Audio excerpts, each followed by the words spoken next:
आदाब, नमस्कार। The red mic में आपका स्वागत है। मैं हूं सौरभ शुक्ला।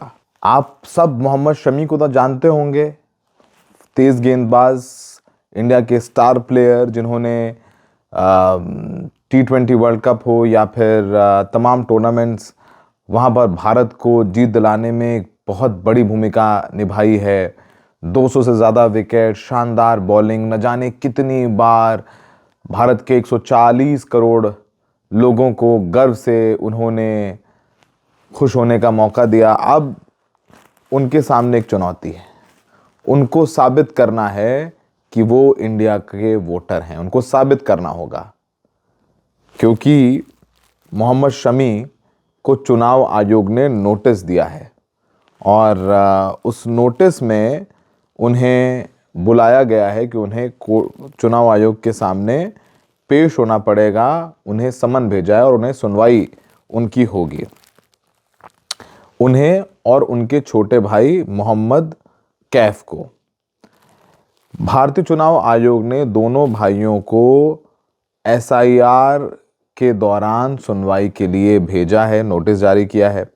और जो बताया जा रहा है कि शमी और कैफ के कुछ डॉक्यूमेंट्स में प्रॉब्लम आई है। और आपको पता है कि जो अभी पश्चिम बंगाल में, चूंकि शमी पश्चिम बंगाल के लिए खेलते हैं, तो उन्होंने वहीं पर अप्लाई किया था अपना वोटर लिस्ट में नाम। तो उसी के डॉक्यूमेंट्स में कुछ ऐसी चीज़ें हैं जिसको लग रहा है कि चुनाव आयोग को इनसे पूछताछ करनी ज़रूरी है। आपको जैसे हमने बताया कि मोहम्मद शमी वेस्ट बंगाल के लिए डोमेस्टिक क्रिकेट खेलते हैं, लेकिन वो मूल रूप से उत्तर प्रदेश के अमरोहा के रहने वाले हैं, लेकिन लंबे वक्त से वो कोलकाता में रह रहे हैं। शमी और उनके भाई को 5 जनवरी को कोर्ट में पेश होने का आदेश दिया गया था, लेकिन इस वक्त मोहम्मद शमी विजय हजारे ट्रॉफी खेल रहे हैं, जिस वजह से वो 5 तारीख को चुनाव आयोग के सामने पेश नहीं हो पाए। और शमी ने अब बता दिया था लेटर्स में कि भाई हम नहीं हाजिर हो पाएंगे क्योंकि मैं विजय हजारे ट्रॉफी खेल रहा हूँ। तो अब शमी को कहा गया है कि आप 9 तारीख से लेकर के 11 तारीख के बीच में आकर के चुनाव आयोग के सामने पेश हो जाइए। तब तक बंगाल के मैच समाप्त हो चुके होंगे और सेमीफाइनल का मैच भी 12 जनवरी से शुरू होगा। तो 2-3 दिन का वक्त होगा। तो आके शमी को साबित करना होगा कि वो हिंदुस्तान के वोटर हैं, कागज़ वगैरह दिखाना होगा।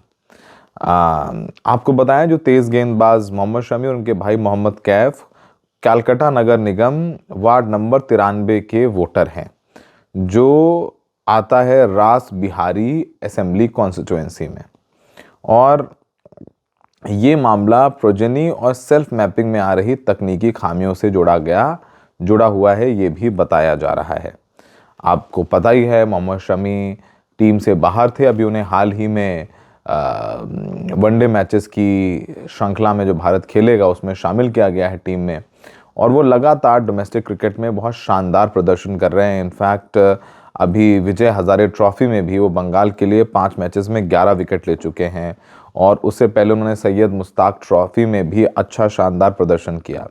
और पर उन्हें अभी टीम में शामिल नहीं किया गया है। तो वो एक और समस्या है। तो एक तो व्यक्ति जो है वो लड़ रहा है कि उसे टीम में शामिल नहीं किया गया, दूसरी तरफ उसे ये चुनाव आयोग का नोटिस।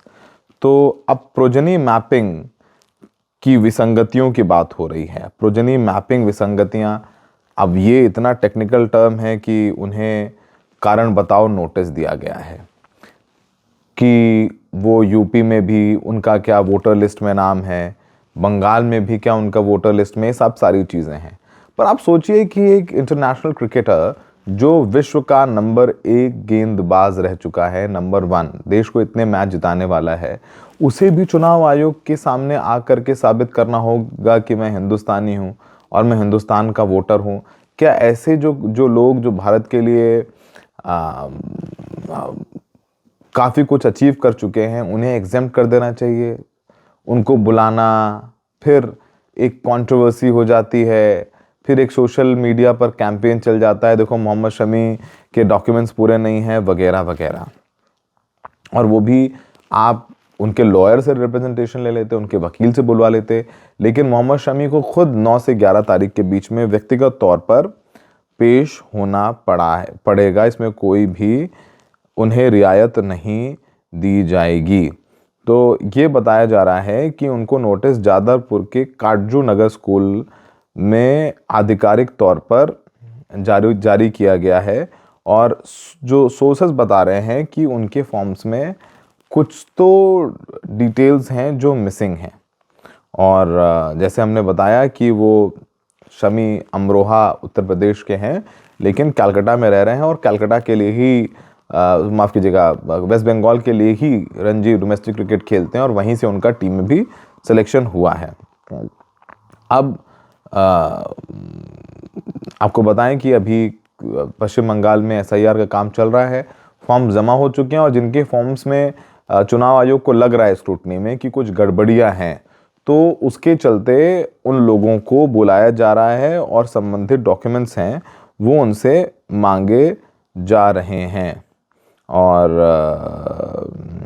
आपको बताएं शमी हैं वो अभी एट प्रेजेंट राजकोट में बंगाल की ओर से विजय हजारे ट्रॉफी खेल रहे हैं, गुजरात में हैं, और चुनाव आयोग कह रहा है कि अब आपको पेश होना ही पड़ेगा, हम अगली तारीख आपको बता दे रहे हैं। अब 34 वर्षीय शमी घरेलू क्रिकेट खेल रहे हैं। पहली बात तो उन्हें टीम में शामिल नहीं किया गया है अब तक, और दूसरी बात है उन्हें कि अब ये नोटिस भी आ गया है। आखिरी मैच जो उनका था, जो वर्ल्ड कप था जिसमें इंडिया फाइनल तक पहुंची थी, वो आखिरी मैच था उनका। उन्होंने सेमीफाइनल में न्यूजीलैंड को हराया था। उस मैच में शमी ने शानदार बॉलिंग की थी, और उनकी वजह से हम लोग वर्ल्ड कप के फाइनल में पहुंचे थे। उसके बाद से उनकी इंजरी हुई, उनके पैर में उनके शायद उनका कुछ ऑपरेशन हुआ था, और उसके बाद से लगातार डोमेस्टिक क्रिकेट में शानदार प्रदर्शन करने के बावजूद मोहम्मद शमी को टीम में अभी जगह नहीं मिल पा रही है। उनसे पूछा भी गया, शमी के जो नज़दीकी लोग हैं या शमी से बात करने की कोशिश की गई कि भाई उन्हें क्या डॉक्यूमेंटेशन में क्या प्रॉब्लम हुई है, क्या उनको लग रहा है उनको टारगेट किया जा रहा है। तमाम सवाल सामने आए, पर शमी की तरफ से कोई कमेंट आया नहीं है, लेकिन उन्हें असिस्टेंट इलेक्टोरल रजिस्ट्रेशन ऑफिसर के सामने पेश होने के लिए कहा गया है।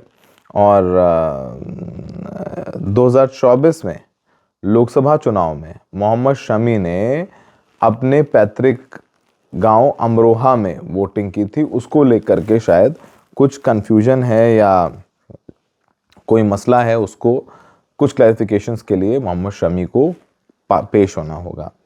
आपको बताएं, जो ड्राफ्ट लिस्ट पब्लिश हुई 16 दिसंबर को, उसमें लगभग 58 लाख लोगों के नाम काटे गए हैं, और अभी उसके बाद जो एक प्रोसेस है, दावा, आपत्ति और सुनवाई की प्रक्रिया चल रही है।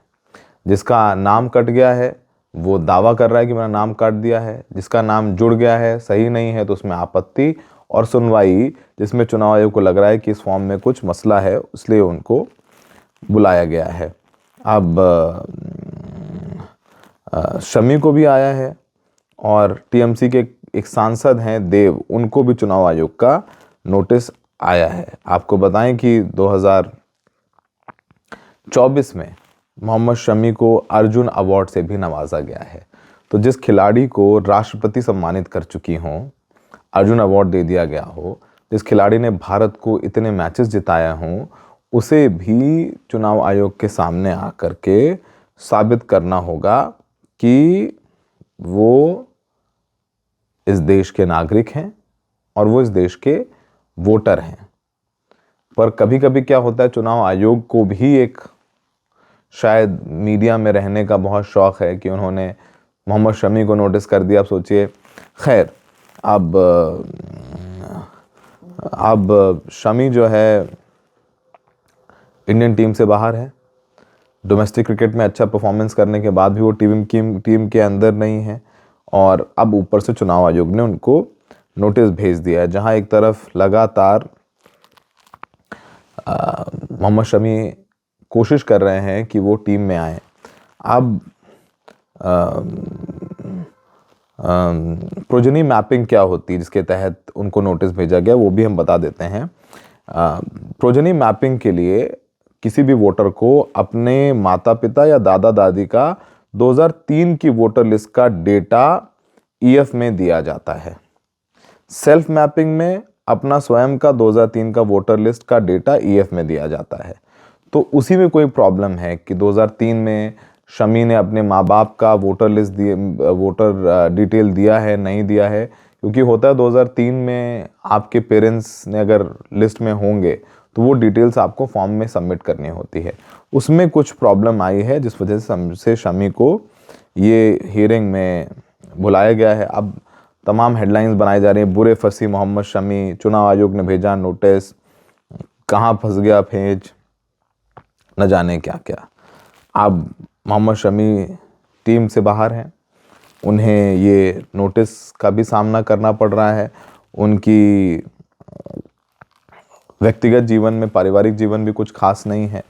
तो इन तमाम उधेड़ बुनों के बीच शमी खेल रहे हैं इस वक्त पश्चिम बंगाल के लिए, और उसी पश्चिम बंगाल में जाकर के उन्हें साबित करना होगा कि वो वहाँ के वोटर हैं। ये एक कड़वी हकीकत है कि हमारे देश में वैसे सिस्टम कुछ लोगों के लिए एग्जेम्पशंस देता है और कुछ लोगों को नहीं देता है। भले ही वो अर्जुन अवार्ड विक्रेता है, राष्ट्रपति से खुद अवार्ड ना अपने हाथ से ले चुके हों। शायद सच तो यही है कि भाई कानून से ऊपर तो कोई नहीं है, और जो संवैधानिक प्रक्रिया है उससे भी ऊपर कोई नहीं है। उस प्रक्रिया को लेकर सवाल उठा सकते हैं, लेकिन ऊपर तो उससे कोई नहीं उठ सकता। तो शमी अब 9 से 11 के बीच में जाके पेश करेंगे और अपने दस्तावेज देंगे और साबित करेंगे कि वो और उनका परिवार हिंदुस्तान के हैं, और उतने ही हिंदुस्तानी हैं जितने कि देश के मुख्य चुनाव आयुक्त ज्ञानेश कुमार। हमें देखने के लिए बहुत बहुत शुक्रिया।